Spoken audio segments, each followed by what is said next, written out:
Welcome to episode 120 of the Charm City Birdwatch podcast. It is Tuesday, September 22nd. The Baltimore Ravens are 2-0 so far in their 2020 campaign. I'm your host, Nolan McGraw. I'm flying solo this week, chilling on a Tuesday afternoon. Got myself an Angry Orchard here, cider, because it's fall. Apparently it's fall, where the weather just decided that it's going to be not just fall, it's going to be winter. I mean, it's been getting into the mid-30s here at night, which is just absolutely ridiculous. I can't deal with it. But if it is going to be fall, and if it is going to be winter, I guess, I said, you know what? I'm going to the store, and it's cider season. It's got to be. So, you drink your beer according to the season. I'm a seasonal drinker, and I don't really drink that much liquor anymore. So I'm all in on beer and cider and whatnot. So it's Angry Orchard, which is way overpriced if you ask me. But I like to indulge in a six-pack every once in a while. So I got one of those on deck. I'm going to be sipping on that throughout the episode. Because it's, we'll call it Victory Tuesday here on the Charm City Birdwatch podcast. But I got a lot to get to here. I had a jam-packed show. I got a lot of thoughts on this Ravens win. And it's great that they're 2-0. You can't go 16-0 without being 2-0, right? That's the cliche. It was a convincing win. I think a majority of the fan base, myself included, expected a somewhat convincing win. I wasn't going to call a blowout. I just think in the NFL it's to expect a blowout every week is a little ridiculous. We'll talk about the Chiefs later, but, on paper, you look at their matchup against the Chargers and, you say, hey, this game's going to go to overtime and it's going to be relatively low scoring. And you're saying, what? How could that happen? Did Mahomes get injured? Did, the entire Chiefs team get hit by a bus? What happened? But that's the reality of the NFL. So, to expect a blowout every week is ridiculous. We won't call that. But you look at the matchup on paper, great quarterback matchup. Deshaun Watson, Lamar Jackson, two of the best young quarterbacks in the league, both with a similar skill set. I myself on this podcast, a couple months ago, we had this debate. It was around the time that Mahomes signed his mega extension. So before the Deshaun Watson extension, but the same week of the 10-year Mahomes deal, there was that ESPN top 10 quarterback rankings, but it wasn't just one person. It wasn't like, a Skip Bayless or a Dan Orlovsky top 10, Stephen A. Smith, to get some clicks. It was a consensus pool of like 50-some people, a group of 50 people. Some were coaches, some were player scouts. And I was just going off saying, how could you have, I think, Lamar outside of the top 5? And he was behind Deshaun Watson, behind Aaron Rodgers as well. Just weird. No disrespect to Rodgers, no disrespect to Watson. I think that's clear. Very good quarterbacks, but, Lamar's coming off of an MVP year. How can you put him behind those guys, and especially Watson, because they're relatively the same age, very similar skill set, even though I think Lamar's a better runner than Watson, but dual threat quarterbacks, both young, both still on their rookie deal. They're easy to compare in that regard. And you can compare the stats a little easier than you would Lamar to a Drew Brees and Aaron Rodgers, a typical pocket passer. And Lamar's stats just across the board are better than Watson. Watson may have had more passing yards, but you look at the context of, pass attempts. You look at the context of who he's throwing to. Up until this year, he had DeAndre Hopkins, arguably the best wide receiver in the league. If you don't think he's the best, you have to think he's top 5, top 3. Doesn't have him anymore, but at the time that list came out, he had Hopkins, and Lamar was throwing to his rookie year? Michael Crabtree, John Brown, Willie Snead, who we like, but he's no DeAndre Hopkins. And now he's got Marquise Brown, who's a budding star, but again, I mean, it's not even close. So I thought Lamar was better across the board. I thought it was disrespectful to have him behind Watson, but here we go. We have this matchup, great quarterback matchup, and you look at the rest of the team, you got to lean Ravens. I mean, just in every other facet of an NFL team, the Ravens are better than the Texans, down to the coaching staff. It's just, and that might be where the largest disparity is, or the largest gap between head coaches and coaching staff. We'll say that. But it was, a road game. Jake mentioned this last week. The longest road trip for the Ravens this year, oddly enough. They've already got that out of the way. Every other time they go on the road this year will be a shorter trip than this past weekend, which is interesting. And the Ravens went in there, and once again, it felt like deja vu. It looked like last year. It was another convincing win. At home, on the road, it doesn't matter. They just not only find a way to win, but they find a way to win big and convincing. And there was a lot of factors there. We're going to get into all of them, from the turnovers generated to the run game having a serious outburst in the second half to, the coaching decision going for it on 4th and 1, everything, the offensive line getting some better run schemes going, the defensive line being absolutely dominant against the run, just all these different factors. But a lot of good, some bad. And I think the most notable storyline that we need to get to here from this game is the injury to Tavon Young. And, this is just so unfortunate. And it comes in a wave, a huge wave this Sunday of NFL injuries. If you look, I don't have to tell you guys, you all know Saquon Barkley, he's out for the year. Nick Bosa, he's out for the year. Christian McCaffrey's going to miss some time. Raheem Mostert, Jimmy Garoppolo, just all around the league, you got guys going down for serious time or the entire year, and big-name stars too. I mean, those 3 names I just gave you. And the Ravens were unfortunately a part of that laundry list of injuries, as Tavon Young, returning from his second season-ending injury, which took place before the 2019 season. It was a neck injury last year. Took place in practice, I believe. And the second of his career, he had the Achilles before that, or whatever it was, early in his career. Bounced back from that. Played a full season in 2018. Signed a contract extension in 2019. Then gets injured. Misses all of last year. Returns again this year. Looking good. Looking like he hasn't lost a step. I thought he played really well in the Browns game. Came up with a pretty big pass deflection too. And then you get to this week, and we have another bang-bang play, and he's going for the ball, trying to deflect it. Comes down awkward on his knee. Looks like it buckles a little bit, and he just collapses to the turf, and you're thinking, oh boy, here we go again. And it's just, I don't know how you feel anything but just the worst for Tavon Young right now. 3 season-ending injuries since 2016. I mean, I don't know how much more unlucky you can get than that.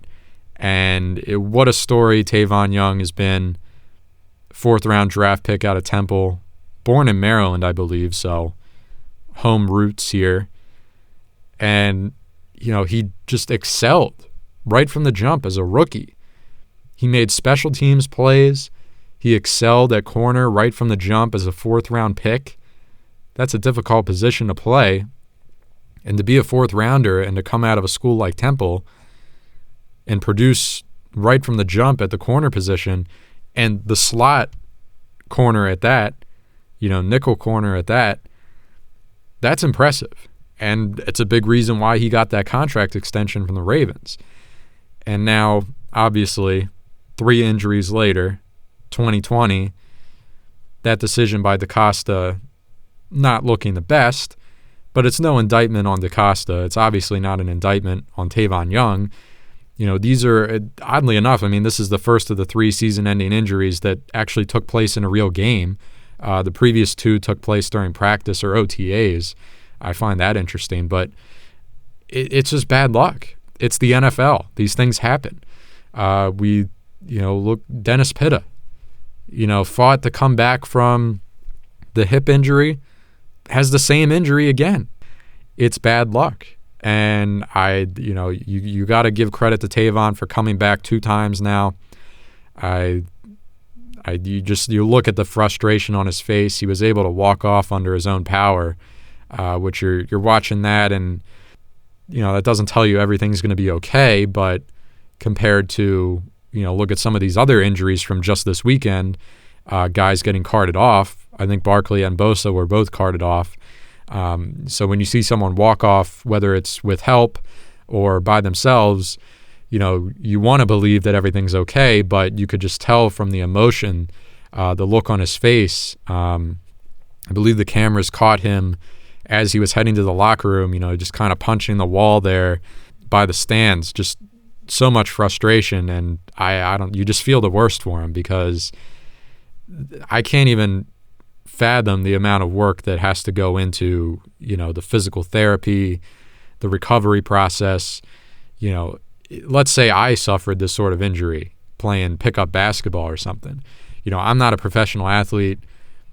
I would get some crutches and be able to go to work and do my thing and get around, but I wouldn't be going through physical therapy to that extent where I'm trying to play in the NFL again. I'm just trying to get to a point where I can walk without crutches. I can't even fathom what that must be like. And you just wish him the best. You wish him a speedy recovery. I don't know what the future holds for him. This is just the unfortunate part of the NFL. And the only thing we can talk about now is how do you replace that production? Because he's a starter, and he's a very, very good slot corner in the NFL, and you lose that kind of guy. I'm not going to say it's worse than losing like Marlon Humphrey or Marcus Peters, but it's hard to find a guy that can play that role as well as Tavon Young, or even close to as good. So the question now is, how are the Ravens going to replace that? And I think the natural thing to do is just do what they did last year and play Humphrey a little more inside. He's not going to play only inside, but being the type of physical corner that he is, I think his skill set is better suited than really anybody else in the secondary to fill that void. And obviously, they could go out, get someone in free agency, but the talent level there, it's just not close. So I think you see more of Humphrey playing inside. I think that's fine. It's not like he's going to play there exclusively. He'll be moving all around. And the fact that you brought Jimmy Smith back on a 1-year deal helps. And he can play more of that traditional corner role like he has his entire career. And then obviously Marcus Peters will continue to play outside and kind of man that one side of the field like he does. But, we've seen this time and time again, with Wink Martindale's defense, from the guys in the secondary to the linebackers to the defensive linemen. He likes to rotate pieces in and out. So, you lost a pretty crucial piece of depth, but I think you're going to maybe see more Anthony Levine, depending on, what the offensive personnel is looking like. If they're showing you a 2 tight end set, I think you might be more comfortable throwing Levine out there. You're trying to stop the run, you could throw Levine out there. I think, obviously, we saw him get a lot of snaps on Sunday after Young went down, but newsflash for Ravens fans, Anthony Averett's not going anywhere anytime soon. And you can crap all over him. You can do what you want. I'm not going to sit here and tell you that he's as good as Marlon Humphrey or Marcus Peters, or he's anything special. But I'll tell you this, he's going to suit up for the Ravens quite a bit for the rest of the year, and you're just going to have to deal with it because that's the way it is. I think there was an extreme overreaction to the way Anthony Averett played on Sunday. Did not think he was that bad. He had, he got hit with such a bogus, illegal contact call. I think that's what it was, illegal contact downfield. Absolutely bogus call, borderline at best. He played a clean game. He got targeted more, obviously. If you're an opposing quarterback, this is just the easiest logic in the world. You're an opposing quarterback. You're looking out at this Ravens secondary. You've got Marlon Humphrey, Marcus Peters, all pro corners. Different types of corners, but both of them all pro. You got Jimmy Smith, who's been doing it at a high level in this league for a very long time. You got Chuck Clark, a great defensive mind. You got Deshaun Elliott, not as much NFL reps under his belt, but he'll pop you. He'll hit you hard. You're looking at the secondary, and you see Anthony Averett out there. Probably in your best interest to throw the ball that way. Just saying. When you have a talent gap like the Ravens have here with two all-pro corners, then Jimmy Smith, who has not been all-pro, but at points in his career was heading towards all-pro status and was derailed by injuries, then Anthony Averett, it's a no-brainer. I'm going to try to throw at the receiver being covered by Anthony Averett. But the way the game's played, you're not going to see him drop back and throw the ball to whoever Anthony is covering each and every play. He's going to have to throw the ball elsewhere on some other plays. So Averett doesn't have to be anything great. He doesn't have to be anything special. I think he just has to play a clean game, limit the penalties. If he gives up a big catch, keep the guy in front of you, make the tackle. Don't let anyone get behind you. Don't let anyone beat you over the top.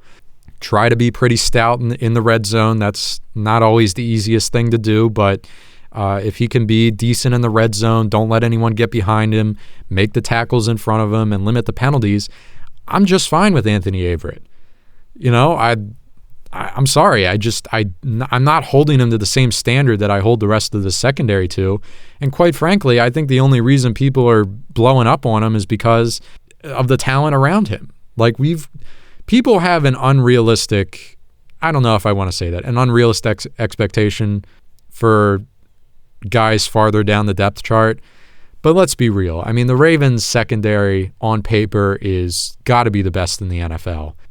So I'm sorry, if Averett's going to give up big catches, it's what he's going to do. He's Anthony Averett. He's not a starter for a reason. If he was that good, he'd be a starter elsewhere. I'm not going to sit here, like I said, I'm not going to sit here and tell you that he's something special and you better stop, crapping on him because he's going to be a big star in the NFL someday. No, he's a backup guy. That's his role. There's been an injury, and he's going to have to play more. That's just the facts. I've seen people, I saw someone on social media, it might have even been Ian, our guy here on the podcast, liken him to Frank Walker. What? Are you Frank Walker? I mean, first of all, I think that's the first time I've uttered that name in years. And the fact that it just came out of my mouth is sort of repulsive to me. I would be just fine never hearing that name again. I'm not even going to get close to comparing Anthony Averett to Frank Walker. Frank Walker was just a walking pass interference machine. That's all he did. He would either get beat like a drum or he would hold, blatant pass interference. He was the worst of the worst. Anthony Averett is not that. At least he wasn't that on Sunday. Maybe he shows us that at some point this year. I'm not ruling that out. But for now, I'm not uttering his name next to Frank Walker. But this just came to my mind because I was looking up Tavon Young. I wanted to go back. What were the injuries before this one? What was it? Was it a knee, the neck? What years did they happen? I was trying to figure out the timeline because I couldn't remember off the top of my head. And I go back and I look at the Wikipedia. And you're going back to, 2017, 2018, maybe even was his rookie year, 2016. It says in the Wikipedia page, it's like, oh, he was, named the number 2 starter behind Jimmy Smith, or the number 3 starter behind, Jimmy Smith and Brandon Carr. It's like, wait, what? You got to remember this was before Marlon Humphrey was even here, or even before Marlon Humphrey developed into the starting guy that he is. Obviously before Marcus Peters. It wasn't long ago that this Ravens secondary was struggling to put competent guys out there. And whenever Jimmy Smith went down, or even that one year where he had a suspension to serve for 4 games, we were all running around like our hair was on fire. Oh my God, how are we going to cover these guys? We got to cover Antonio Brown. We got to cover AJ Green. We got to cover all these great receivers without Jimmy Smith. And it was a mess. And now you fast forward to this year, you got 2 All-Pros, you got Jimmy Smith, you got a pretty good safety duo that you can rely on. Look, I think we're a little spoiled right now with the secondary that we have. It obviously sucks that Tavon went down, no doubt about it. But it wasn't that long ago that, Tavon Young was considered the number 2 corner on this team. There was a year where he was number 2. So let's not forget that. It wasn't long ago. Everything's going to be okay. Anthony Averett, I got some confidence in him that he's going to hold it down. Look, if he ends up being terrible, don't come from my head like I said that he's something great. I just have minimal confidence in him to play the position decently well. I mean, what did we see out of Maurice Kennedy last year? He made some plays. I think Anthony Averett can do the same thing. Maurice Kennedy had a pretty big pick in that first Browns game last year. Ravens obviously ended up losing that one. But I believe that was the game where Kennedy had an interception. And people, crapped all over Maurice Kennedy all of last year. So they still do. They still, whenever his name's brought up, they crap all over him. So while we're on the subject of these corners, let's talk about the exceptional play, or really I should just say these exceptional turnovers generated by Marlon Humphrey and Marcus Peters. Game-changing turnovers in this game on a day where, I don't think it was the best performance by the secondary as a whole. That's the other thing with Averett. Like, the fan base was just not having it. Everyone on Twitter was upset, fed up with Anthony Averett. But go ahead, look at this box score. Houston receiving, and, Brandon Cooks goes off for 95 yards on 5 catches. Randall Cobb, 59 on 5 catches. Darren Fells had 2 for 23, including the touchdown. They got a lot of guys involved, and a lot of them picked up some pretty big chunk yardage. As far as the coverage went, I saw Marlon Humphrey give up some big plays. I saw Marcus Peters give up some big plays. I saw the zone defense, pass coverage get exposed a couple times. Let's be real. Let's be honest with ourselves. It was not just Anthony Averett getting beat. And yes, you obviously had 2 very, very, very good game-changing turnovers by Marcus Peters and Marlon Humphrey. But if they didn't happen, or only one of them took place, I think we'd be having a much different conversation right now. Obviously, they were great. Marlon Humphrey with the punch-out. But how about LJ Fort? The scoop and score, to find the end zone there, dive and lay out for the pylon.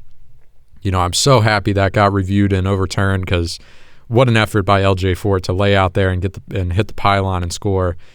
He deserved to be rewarded with the touchdown for that. And as far as Marcus Peters, what can we say about this guy at this point? He just has a nose for the football that other corners in this league just don't have. And honestly, I'm at a point where when I hear people label him as a gambler, I hear people label him as a risk taker, I think that's disrespectful to Marcus Peters. And you can say I'm drinking the purple Kool-Aid and I'm only high on him because he's a Raven now in his career, and if he was with another team, I wouldn't think the same way, but I just think it's disrespectful to call him a gambler. I mean, you've heard Marlon Humphrey talk about it. You've heard Wink Martindale, other coaches on this team talk about it. The way he studies film, he's a film junkie, he's a football junkie, he understands defensive schemes, and more importantly, he knows what the quarterback's going to do before he even does it. He has a way of reading the quarterback that, again, other people in this league at his position just don't have. Some of the best corners in this league, Marlon Humphrey, doesn't have a nose for the football like him. I mean, last year we saw it. He either had a knack for generating the turnover, generating a fumble on a hard hit or a punch out, or being in the right place at the right time to scoop the ball and take it to the house. We'll give Marlon credit for that. But as far as interceptions go, I mean, Gilmore, he's Defensive Player of the Year last year. Widely regarded as the best corner in the league. He doesn't have a nose for the football the way Marcus Peters does. Since being drafted in 2015, leads the league in interceptions. I think still leads the league in pick sixes as well. At what point do we stop using this term of gambler or risk taker? When does that label go away for Marcus Peters? Because you look at this interception on Sunday. You look at the interception last year in his first game as a Raven against Seattle. You look at the one where he went back to LA, when he picked off Jared Goff. Those aren't dumb luck interceptions. Those are clear, calculated, I know exactly what you're about to do, and I'm going to make you pay. Clearly, his brain works at a different level than other defensive players in this league. So I don't feel comfortable labeling him a gambler anymore, because I honestly don't think he's taking that many risks when you watch him play. That could be me. Someone else out there who watches more film than I do could tell me I'm wrong. I'll listen to you. But from my vantage point, I don't think he takes that many risks. I mean, let's look at this play in particular from this week. He's coming in motion to cover the receiver in motion. I don't remember who he was covering. It was almost as soon as he saw the guy go in motion and he's trailing him across the field, he immediately knew, okay, I'm not going to pay attention to this guy. I know what route's being run here. And he comes across the field. Maybe it was the snap, seeing where Watson's head is at immediately after the snap. He didn't even pay attention to the guy that he was covering. I mean, he just let him go. He was playing 8 yards off of him, and he just almost immediately abandoned him and started to trail backwards towards where Watson ended up targeting. And still, on top of that, he put himself in the right position, but he still had to lay out and make an acrobat catch, dive, make the catch, and then go to the ground and prevent the ball from hitting the ground and jostling. That's a hell of a catch right there. I mean, that's a catch that receivers don't lay out and make. One of the finest interceptions I think you'll see all year. Again, tell me I'm drinking the purple Kool-Aid. I'm not. Show me a more impressive interception this year. That's going to stand the test of time through the rest of the season. I guarantee it. One of the most impressive interceptions of his career, and he's got a lot of them, and it's going to be one of the most impressive defensive plays of the entire year in the entire NFL. And at this point with Marcus Peters, maybe it's just he's finally putting it all together as a Raven. I'm not going to tell you that there aren't negatives to his game. I think he lacks some physicality that you would like to see from a typical Ravens defensive player. He's almost the polar opposite of Marlon Humphrey in that regard. But again, no one does what he does when it comes to sniffing out routes, sniffing out the football, and coming up with game-changing interceptions. Let's see, some other positives from this game. I'm spending too much time rambling on the secondary, but some other positives from this game. I'll stick with the defense. Besides those game-changing turnovers, I think the Ravens defense did a good job making the Texans one-dimensional. And it's not just the defense, because obviously we saw it, I don't even know how many times last year. The Ravens get out to an early lead. They force their opponent to throw the ball more. You're making them more one-dimensional in that regard. But I got to give credit to the defensive line, because they only allowed 51 rushing yards. That's quite the accomplishment. After their performance against the Browns, had two really good running backs there, Kareem Hunt, Nick Chubb. Those guys, they got their yards.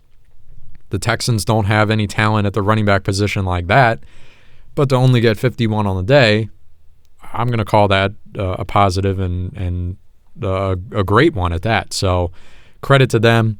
And not only that, I mean, the pass rush was there, was there way more. And look, as elusive as Watson was on Sunday, and there were some plays where I was screaming at the TV, How can you let him get out of that? I think the one that immediately comes to mind, Jihad Ward had him, right there. Had him, hand on the shoulder pad, was bringing him down, and Watson just shrugged him off and kept the play alive. Ended up throwing it out of bounds for an incompletion and saving himself from a sack. As elusive as he was, the Ravens still got to him 4 times, and they had a presence in the backfield all day because they got to him 4 times, and I don't even know how many times he had to roll out or how many times he shrugged off a guy and escaped a sack. So the pass rush presence was there way more than it was against the Browns, and that is very encouraging. Some guys in the secondary got him. Marlon Humphrey, Chuck Clark, both credited with half a sack. Calais Campbell got one. Deshaun Elliott got one. Tyus Bowser got another one. Look out for him. I think he's got 2 on the year now. Patrick Queen didn't have a sack this week, but he was getting sent on some blitz packages again. Loving the variety. Loving the variety from inside linebackers to your typical guys on the defensive line. We know Judon, Campbell, they're going to get theirs. Brandon Williams. Where's Brandon Williams here? He should have been credited with 1. He didn't even get credit with half a sack. I don't understand that at all. That's weird. I explicitly remember him getting an arm in there and knocking Watson down. So I would have thought he would have gotten credited with at least half a sack. On the whole, defense, pretty good. Gave up some chunk yards through the air, but the turnovers they generated canceled that out. And then, again, this was another thing. You want to go back to that Browns game. Let's talk about the intimidation factor that the Ravens present to opponents here. We talked about this, when it comes to facing Patrick Mahomes. Keep him on the sideline. And after the year that the Ravens had last year, they're saying the same thing about Lamar. We got to keep him on the sideline. And if it's 4th and short, even if we're in our own territory and it's early in the game, we got to go for it because we can't, the game's close right now, but it's not going to be it's not going to stay close for very long if we let Lamar Jackson get another crack at this. So we got to go for it. And the Browns decided to go for a fake punt to keep their offense out there. It didn't work. And the Texans decided to go for it on 4th down in their own territory early in the game. And that's something that I don't think is going to disappear. I think teams are going to continue to attempt that throughout the year. They don't want to put the ball in Lamar's hands. The best defense is keeping him on the bench because it's not just him. This offense as a whole just has too much talent to stop. So I think you're going to see some more of that, and credit to the Ravens defense. Gave up some chunk yardage, but when it mattered most, they came together and got the stop. And we'll count that as a turnover. Getting the turnover on downs. That's huge in Texans territory. Let's switch to the offense. Let's talk about them, give them some love because they had another good game. Not the flashiest game for Lamar Jackson. He was good. He was solid, protected the football, 204 yards, 1 touchdown through the air, and then on the ground he carried. This is crazy. Carried the ball 16 times. I did not feel like 16 times, but I guess, and we're going to talk about this, one of the things I didn't like, the offensive line giving up just way too much of a pass rush. I think probably saw him escape the pocket and have to take off more than he would have liked. I don't know how many of those 16 were designed runs, but 16 seems, I don't remember it being that many, but 54 yards, so that is an average of 3.4. Not terrible. I'll just say that, not the craziest day for Lamar, but again, he protected the football. He was under duress a lot on Sunday. And Houston's got a talented group on the defensive line. It's led by J.J. Watt. And say what you want about him at this point in his career. If you think he's lost a step, I'm going to heavily disagree with that. He has bounced back from injuries time and time again. He is still the cream of the crop as far as I'm concerned. And he was a tough assignment for Orlando Brown Jr. this week. I'll tell you that.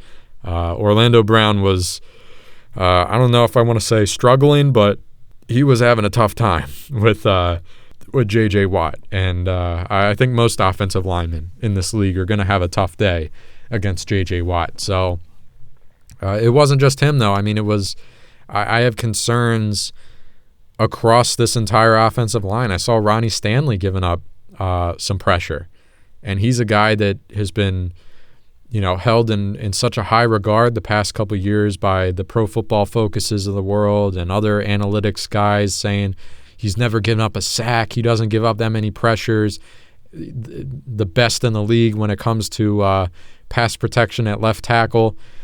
Well, on Sunday, and again, I didn't go back and watch any film, but I'm just telling you my eyeballs watching this game in real time, there were at least 2-3 plays where I saw Ronnie Stanley give up, maybe not give up a sack. I don't know if he gave up a sack. He might still keep that streak alive, but he was getting pushed back into Lamar way too quickly, losing his footing, losing his ground, just not what you want to see out of a guy that you would like to consider the best at his position in the league. Just did not see that out of Stanley. And then obviously he goes down with another Ronnie Stanley injury where he goes down, and the camera wasn't on him long, but the way he was grabbing his ankle, I'm sitting there saying, oh my God, here we go. He's done. It's just, again, the camera was not on him long, but the way he reached down, he's sitting on the ground, grabbing his ankle with, I think, what looked like 2 hands. You're thinking, oh my God, his foot's facing the wrong way. It's just like, this is a terrible injury. The way he grabbed his ankle, the camera's going to pan back and his foot's going to be turned around backwards or something crazy like that. And no, it just ended up being, in reality, a typical Ronnie Stanley injury where he jogs off the field, no issues. But it happens every year. The guy gets nicked up, misses a couple plays, misses an entire drive here and there. I'm not calling him soft, but it's infuriating how much he gets, with these little ticky-tack injuries here and there, which cause him to miss a play here, a drive here. But it's not just them. I mean, interior Matt Skura, he's still not 100%. He's still trying to battle back. I mean, I give him credit for being out there and being a starter for this team because I think it's better than the other options that the Ravens could have trotted out there. But you got him, you got Tyree Phillips still trying to figure this out as a rookie. No preseason for him. I'm not going to get on his case too much. I think he's been fine. Let's give some credit to the offensive line. They were, as a whole, I thought they were okay. They gave up way too much pressure. That needs to get cleaned up ASAP. But what were we saying last week? They kept Lamar upright, but they couldn't open up any gaps in the running game. So we had the complete opposite this week. They were exceptional, creating rushing lanes all day, but they were giving up too many. They were letting too many guys through on the pass rush. And then the one thing that you do like to see, no penalties or maybe just one penalty. I think the Ravens only had 3 on the day. I don't remember any of them being offensive line penalties, but could be wrong. I want to say it would have been no more than one of them. Say what you want about them being kind of up and down so far through 2 games, but I do think it is great to see that they are playing a clean game. No crippling penalties that are setting you back 10, 15 yards. That's the key. You can avoid that. You're going to set yourself up to get first downs, keep drives alive. That's the key for me. So I like to see that, and I don't think I'm not panicking by any means about the offensive line. But if you look at the talent on this team, and there's just very few, if none at all, position groups on this team that you would say there's just minimal talent at. I mean, they are just stacked from top to bottom, offense, defense, special teams, that the offensive line has to stick out at this point where they're clearly one of the weak links, or maybe the only weak link you could argue on this team right now, and they're not even playing that bad. They're probably beating the majority of offensive lines in the league. They're probably still well above average in that regard, but just with the talent level that this team has, I think they stand out as the obvious weak link, but I don't even know if it's fair to call them a weak link compared to the rest of the league. So, overall, like I said, great game, and the final score was indicative of that, 33-16. Controlled it throughout. We want to talk about the run game here. They did not get going early, but their second half was maybe one of the best halves from last year and this year combined. They finished with 230 on the day, and I don't think they had that many rushing yards at the half. So I think they went off in the second half in terms of rushing yards. Gus Edwards led the way, 73 yards on 10 carries. What a day for him, 7.3 a pop. Wow, crazy day for him, where he is not, on paper, one of the guys you would consider to be one of the leading backs. I think we still consider that to be Ingram and Dobbins. And last week, Dobbins got more touches than I was expecting in his first NFL start. He only got 2 this week, but 48 yards total that on 2 carries. That's pretty damn impressive. Mark Ingram more involved this week, 9 carries for 55 yards. That's an average of 6.1, but we all know that's kind of inflated by his direct snap touchdown run that they went for it on 4th and 1 in the fourth quarter. We'll get to that in a second. And then obviously Lamar, the 16 carries for 54 yards, a total of 37 carries, 230 yards, 6.2 average across the board. Great day for the running game. That was something last week that they did not get going really at all in that game. Even when they were up big, they weren't able to run that well. And I just think that goes to show you how good this team is as a whole. Look at how they dominated the Browns last week without a run game that was that great. And they still dominated. And then they come out this week and the run game is much better. And it should be no surprise that they put the Texans away. So overall, and then Pat Ricard, only the one catch for 1 yard on the goal line, but not a great pass from Lamar. Kind of like this pass to Mark Andrews last week. Not the best pass, but hell of a catch by Ricard, who you would not think would be the guy to make a circus catch like that. But what a catch by Pat Ricard. Give him his credit, absolutely. And I think that is kind of weird. You look at those 2 passes, but for as good as a passer and as many improvements as we have seen out of Lamar, especially in the red zone, just threading the needle, throwing at different arm angles. Very talented guy. We give him all the credit in the world, but there's been a couple times this year, and you can probably find a couple from last year as well, where he's got a receiver wide open and he just cannot give him an easy ball. I don't know what it is. Maybe he just sees like a wide open receiver and he like freaks out and says, "Oh my God, how is Mark Andrews that wide open right now? How is Marquise Brown that wide open right now? What is the defense doing?" And he just kind of like gets the yips for a second. But credit to the receivers, man. That was a hell of a catch last week by Andrews and this week by Pat Ricard. Yeah, we'll talk about this that Ingram touchdown run because it's one of the last things I have here about this game. I kind of wanted them to kick the field goal. Justin Tucker had been having a great game to that point. Even if he hadn't attempted a field goal at that point, we know what Justin Tucker can do. They were at the 30, the Houston 30. It's 4th and 1. You've got a 10-point lead at the time. You kick the field goal. It's a dome. Justin Tucker makes that 99 times out of 100, but you would only be going up 13 with 12 minutes to play. I kind of wanted them to kick the field goal, but on the other hand, obviously I can't be mad at it because it not only worked and they converted, but Ingram went all the way for a touchdown. That was just that was the dagger. Kevin Harlan said as much on the call. That was the dagger. You're up 10. The Houston defense not only gives up the first down there on the direct snap, but Ingram was almost untouched on that play. I don't think he went untouched. I think he got touched a couple times at the line. A couple guys got an arm in there, but just a huge gap on the weak side that no one on the Texans defense acknowledged at all.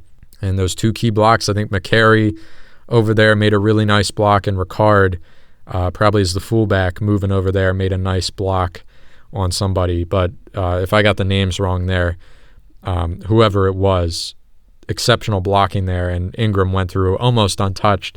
Someone got his ankle close to the end, And then how about that celebration at the end? The 1-2 punch and then the spin kick into the Texans logo.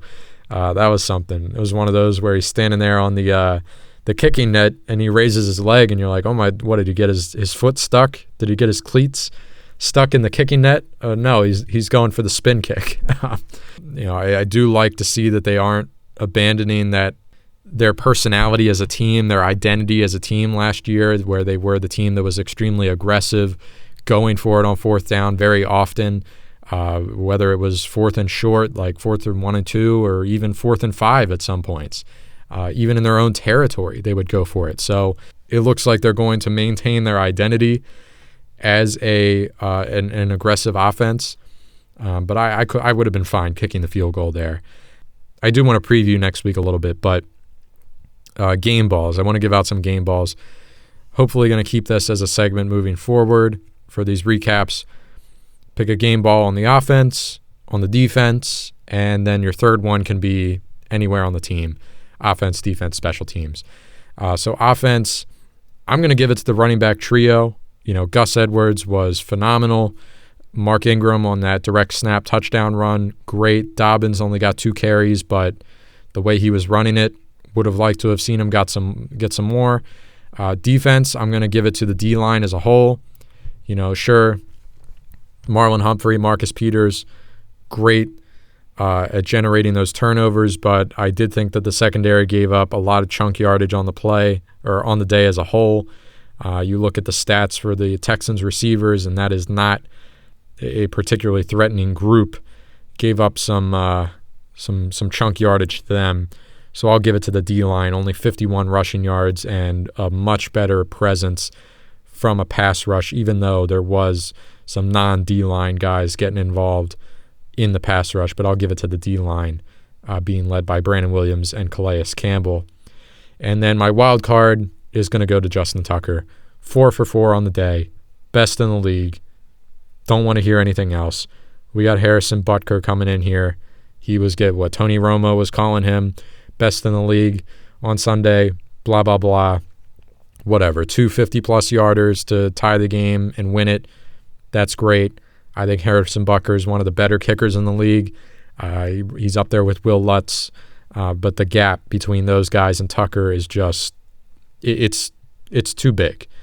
You can't call any of those guys the best in the league until Tucker is not playing football anymore. That's just the way it is. 4 for 4 for Tucker. Had some short kicks, but had some long ones as well. Responsible for 15 of the 33 points between field goals and extra points on the day. He was great. And we'll wrap things up by looking ahead to what we all expect to be the game of the year, the game of the regular season at least. Maybe looking down the line, that Patriots matchup on Sunday Night Football with the way Cam Newton's playing right now, that could be a pretty special game. Lamar versus Newton, Sunday Night Football in Foxborough. That could be a special one. Obviously, Thanksgiving against the Steelers, that one's going to be special, but this is the one that we all had circled coming into the year. Monday Night Football against the Chiefs. Man, does it suck that there isn't going to be any fans there. We've said it so many times. You finally got Mahomes coming to Baltimore. Ravens versus Chiefs. Mahomes versus Lamar, and there's going to be no fans in the stands. That just sucks. It just sucks. Nothing else to it. It is what it is. It's where we're at. Hopefully the Ravens can generate some energy. They looked like they had no issues generating energy at home against the Browns. No issues generating energy on the road here in week 2. And maybe nighttime under the lights, you can do a little better job hyping yourself up, but it's not going to be the same. Definitely excited for this matchup. I am scared.